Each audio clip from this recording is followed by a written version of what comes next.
What's going on, everyone? It's me, Aaron Collins. This is another rendition of me addressing worldly issues in a godly way. I really hope everyone is doing well, and I say that because I'm realizing the situation and conditions that's plaguing our nation right now, and I'm not talking about with the pandemic. I'm talking about with the situation that's unfolding as far as George Floyd is concerned, the young man that was murdered by Minneapolis race soldiers. I'm talking about that situation right there. So far, we hear that there's a lot of civil unrest that's going on right there, pretty much nationwide. But see, this is something that really needs to be talked about. This is a situation that where when you get something, when you have things that's going unchecked, when you have constant police misconduct that goes unchecked, you have situations like this unfold. This is basically a reaction of the people saying that we're not going to take this no more. I just got through getting off of a conversation with about 38, maybe 39 other black men talking about this very issue.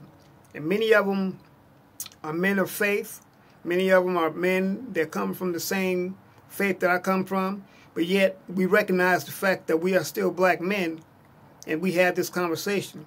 So this is just it goes to show, to tell you that no matter what kind of spiritual or religious backing that you have, if you are a black man, if you are a black woman, if you are black in this world, you will still be affected by the issues that affect us as far as white supremacy and institutionalized racism is concerned. But once again, these are conversations that need to be had. This is a conversation that should not be shied away from, because as long as acts like this are continually perpetuated throughout the society that we live in, we need to have these conversations. We should not be expected to be and remain silent because the fact that we're saved or because that we go to church or something like that. No. And not just a no, but a resounding hell no. Because the longer that we're subjected to racism, the longer that we're subjected to overt and covert white supremacy, the more we need to talk about it and speak on it. But not just speak on it, we need to have some action that goes along with it. The problem is that a lot of times people's feet are not held to the fire. We don't, especially as us as black people, we don't hold folks accountable enough. We are always constantly going in on each other. We're always constantly taking our issues out on one another. But we don't hold these police officers or these politicians or all these folks that are in these elite positions of power accountable for what's going on. If we could put as much energy as we have getting on these platforms and talking about black women's weave and makeup, or black men being derelict and not being in their children's lives, if we put as much energy into preparing our community and coming against these issues and holding these folks accountable for what's going on, I believe we could change this whole thing overnight. This could literally happen overnight. But it starts with us. It starts with black men, I believe, because we are looked to as the leaders. We're looked to as the protectors. It should start with us. That once we fall back in our position, fall back in our rightful place, then everything else will naturally take place. The black woman and the black child will follow, and things will go back to their natural state. And for all of those, and before any of you out there that'll get out there and say, "Well, I'm causing division. Oh, I'm causing a race." Well, no, I'm not. I'm not doing anything of the such. What I'm doing is I'm calling us back to our community. I'm calling black men back to the black community, to love our community, to love our women and children. That's what I'm doing. It is the natural order of things. Why is it that when other groups get together in their communities and do things in their communities, that they're being patriotic or they're upholding their values?